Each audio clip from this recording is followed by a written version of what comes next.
Letter 45 by Charles Lamb. March 2, 1799. I am hugely pleased with your spider, your old Freemason, as you call him. The 3 first stanzas are delicious. They seem to me a compound of Burns and old quarrels, those kind of home strokes where more is felt than strikes the ear, a terseness, a jocular pathos which makes one feel in laughter. The measure, too, is novel and pleasing. I could almost wonder Burns in his lifetime never stumbled upon it. The 4th stanza is less striking, as being less original. The 5th falls off. It has no felicity of phrase, no old-fashioned phrase or feeling. Young hopes and love's delightful dreams savour neither of Burns nor Quarles. They seem more like shreds of many a modern sentimental sonnet. The last stanza hath nothing striking in it, if I except the 2 concluding lines, which are Burns all over. I wish, if you concur with me, these things could be looked to. I am sure this is a kind of writing which comes tenfold better recommended to the heart, comes there more like a neighbour or familiar, than thousands of Hamuels and Zillas and Maidlons. I beg you will send me the Holly Tree, if it at all resemble this, for it must please me. I have never seen it. I love this sort of poems, that open a new intercourse with the most despised of the animal and insect race. I think this vein may be further opened. Peter Pindar hath very prettily apostrophized a fly. Burns hath his mouse and his louse. Coleridge, less successfully, hath made overtures of intimacy to a jackass, therein only following at unresembling distant Sterne and greater Cervantes. Besides these, I know of no other examples of breaking down the partition between us and our poor earth-born companions. It is sometimes revolting to be put in a track of feeling by other people, not one's own immediate thoughts, else I would persuade you, if I could, I am in earnest, to commence a series of these animal poems, which might have a tendency to rescue some poor creatures from the antipathy of mankind. Some thoughts come across me. For instance, to a rat, to a toad, to a cockchafer, to a mole, people bake moles alive by a slow oven fire to cure consumption. Rats are indeed the most despised and contemptible parts of God's earth. I killed a rat the other day by punching him to pieces, and feel a weight of blood upon me to this hour. Toads, you know, are made to fly, and tumble down and crush all to pieces. Cockchafers are old sport.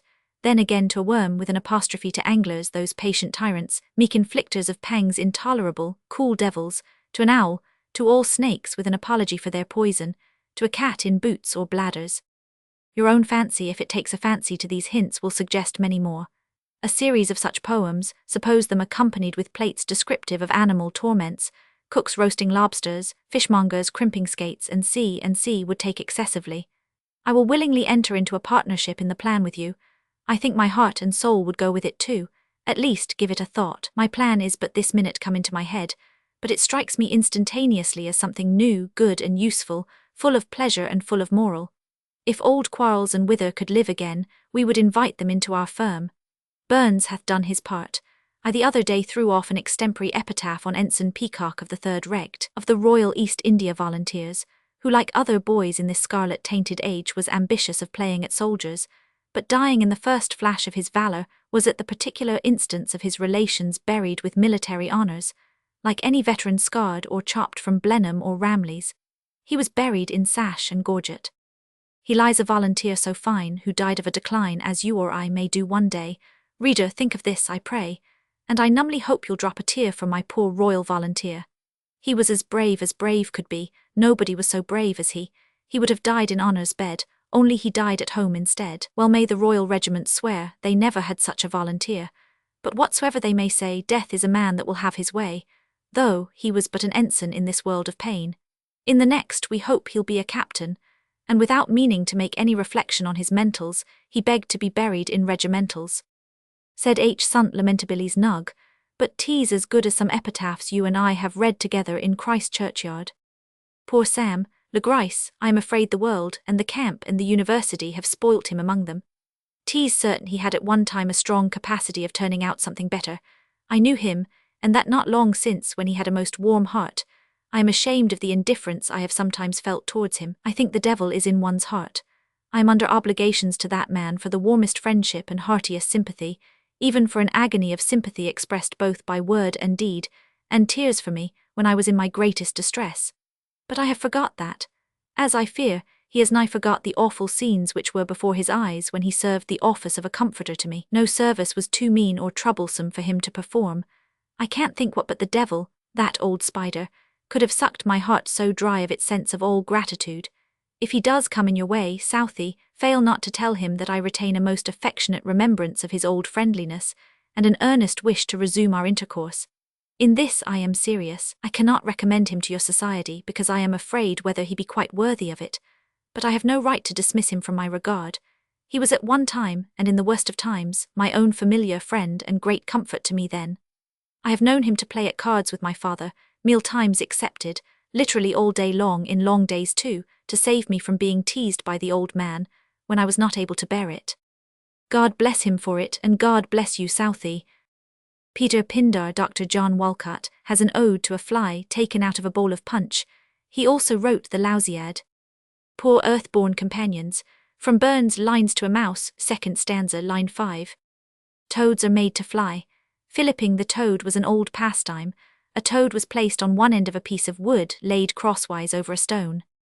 The other end was struck with a beetle, i.e. a mallet, and the toad flew into the air. Falstaff says, "Fillip me with a 3-man beetle." As to worms and fishermen, the late Mrs. Coe, who as a girl had known Lamb at Widford, told me that he could rarely, if ever, be tempted to join the anglers. Affixing the worm was too much for him. "Barbarous, barbarous," he used to say. Lamb's project for a series of animal poems has to some extent been carried out by a living poet, Mr. A. C. Benson. Neither Lamb nor Southey pursued it. We met Sam Le Grice in the letter of October 3, 1796. To what escapade Lamb refers I do not know, but he was addicted to folly. It was Sam Le Grice of whom Leigh Hunt in his autobiography tells the excellent tale that he excused himself to his master for not having performed a task, by the remark that he had had a lethargy. In April of this year died John Lamb, the father. Charles Lamb probably at once moved from 45 Chapel Street to number 36, where Mary Lamb joined him.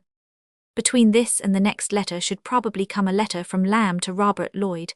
Not available for this edition, it seems to follow upon Robert Lloyd's departure from Lamb's house, and remarks that Lamb knows but one being that he could ever consent to live perpetually with, and that is Robert.